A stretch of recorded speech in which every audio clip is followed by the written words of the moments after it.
तमाम सुनने वालों को मेरा सलाम। आज का वाकया हमें हुनैन में इस्लामाबाद से भेजा है और हमेशा की तरह मेरी भरपूर कोशिश होगी कि ये वाकया आपको भेजने वाले की जुबानी ही सुनाया जाए ताकि उन पर गुजरे हालात और सकनत का अंदाजा हो सके। ये वाकया मेरे साथ 2017 में हुआ था। मेरे पास एक हैवी ड्यूटी बाइक है और मुझे बाइक राइड करते हुए एक शहर से दूसरे शहर अपनी बाइक पर ट्रैवल करने का बहुत शौक है। मैं अक्सर अपने ऑफिस की छुट्टियों में अपनी बाइक पर कभी मरी, कभी स्वात, तो कभी कलाम और पता नहीं कहां कहां घूमता रहा हूं। लेकिन रात के वक्त खाली पड़े हाईवे पर राइड करना हर किसी के बस की बात नहीं है। इतने सालों में मैं एक चीज समझ गया हूं कि इन रास्तों पर चोर डकैत तो कभी जंगली जानवरों के साथ साथ एक ऐसी मखलूक का भी खतरा होता है जो इंसानी आंखों से नजर नहीं आती, लेकिन इन रास्तों से गुजरने वाले हर इंसान को अपने होने का एहसास जरूर करवा देती हैं। ये वाकया मेरे साथ तब हुआ जब मैंने सोचा था कि इस्लामाबाद से मरी जाऊंगा और वहां से स्वात तक चलूं। एक ही दिन में कुछ दोस्त थे जो मुझे समझाते थे, भाई रात के वक्त ये मत कर, लेकिन मैं अपने आप को बहुत बहादुर समझता था। नवंबर का आखिरी हफ्ता था। मैं ऑफिस से तकरीबन शाम 7 बजे अपने घर पहुंचा और फ्रेश होने के बाद अपना पूरा गियर पहन पर निकल गया।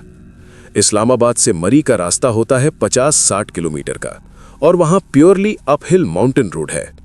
कभी मोटर बाइक्स का काफिला होता है, कभी बिल्कुल खाली। मैंने अपनी बाइक को फ्यूल दिलवाया, हेलमेट पहना और निकल गया। पहली 30 किलोमीटर बिल्कुल ठीक थी। मरी पहुंच गया।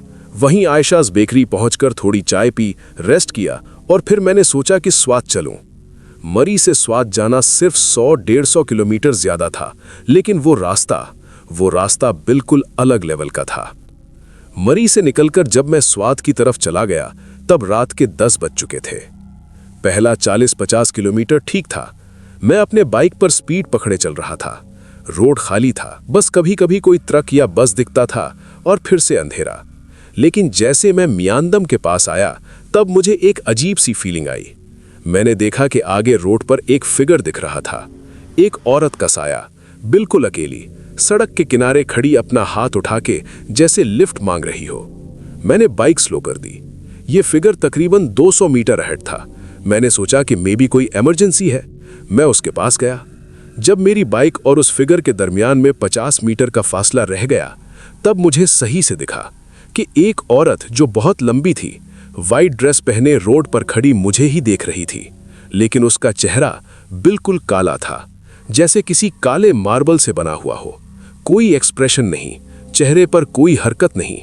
बाइक चलाते हुए जैसे मैं करीब पहुंच रहा था, मेरे रोंगटे खड़े होते जा रहे थे। मैंने बाइक का स्पीड बढ़ा दी और वो औरत अचानक बिजली की रफ्तार से रोड के एक साइड पर उड़ता हुआ चली गई। मैं हैरान रह गया और बाइक भगाने लगा, लेकिन इस बार वो औरत मेरे पीछे पीछे भाग रही थी, अपना लंबा वाइट ड्रेस लेकर, अपने लंबे बाल लेकर और अपना खौफनाक सा चेहरा लेकर। मुझे डर से हेलमेट के अंदर पसीने आ रहे थे। मैंने पीछे मुड़कर देखा। ये औरत अब ठीक मेरे बाइक के पीछे थी, मेरे 1 मीटर पीछे।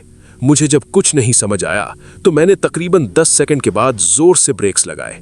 डिस्क ब्रेक्स लगने की जोरदार आवाज के साथ बाइक के टायर रोड पर घिसटने लगे और बाइक रुकने लगी। मैंने एकदम पीछे देखा, लेकिन अब वो औरत मेरे पीछे से गायब हो गई थी। मैंने आसपास देखा, लेकिन रात के अंधेरे में कुछ ठीक से नजर नहीं आ रहा था। मुझे समझ नहीं आ रहा था कि अब क्या करूं। किसी को कॉल करूं, लेकिन इस वक्त कौन आ सकता था। बहरहाल मैंने बिना ज्यादा सोचे बाइक को फौरन नेक्स्ट टाउन की तरफ मोड़ दिया। तकरीबन 20 किलोमीटर और ज्यादा। एक छोटी सी दुकान पर मैंने अपनी बाइक बंद की और रुककर पानी पिया। मुझे बुखार आ गया था, स्वेटिंग बहुत हो रही थी। उसी दुकान से एक चाय का कट पिया और दुकान पर चाय बनाने वाले लड़के से पूछा कि ये कौन सा एरिया है। लड़के ने बताया कि मैं स्वात के पास हूँ, और जब मैंने पूछा कि उस रोड पर क्या कोई हादसा या वारदात हुई थी तो उस लड़के का चेहरा एकदम तशवीशनाक हो गया। वो बोला, भाई आप वहां से भाग कर आ रहे हैं ना? क्या मतलब? मैंने पूछा। उस रोड पर जहां से आप आ रहे हैं वहां एक औरत का बहुत बुरा एक्सीडेंट हुआ था, तकरीबन 6 महीने पहले। ट्रक से उसकी टक्कर हुई थी और सुना है वो तकरीबन कुछ घंटों तक वहीं इंजर्ड स्टेट में पड़ी रही, लेकिन किसी ने उसे देखा ही नहीं और वो वहीं पड़े पड़े मर गई। मुझे सब समझ आ गया, लेकिन मुझे ये बात नहीं समझ आई कि वो औरत मेरी ही बाइक के साथ 20 किलोमीटर तक कैसे भाग रही थी। आपने उसे देखा ना? लड़के ने पूछा। मैंने हाँ में सर हिलाया। उसने कहा कि यहाँ पर काफी सारे लोग ऐसी चीजें देख चुके हैं। कुछ लोग कहते हैं कि एक औरत सफेद लिबास में हाईवे पर दिखती है और जो लोग उसे देखते हैं उनके साथ बुरी चीजें होती हैं। किसी का बीच रोड बिना वजह एक्सीडेंट हो जाता है, कोई गायब हो जाता है, तो कोई वहां बेहोश पड़ा मिलता है।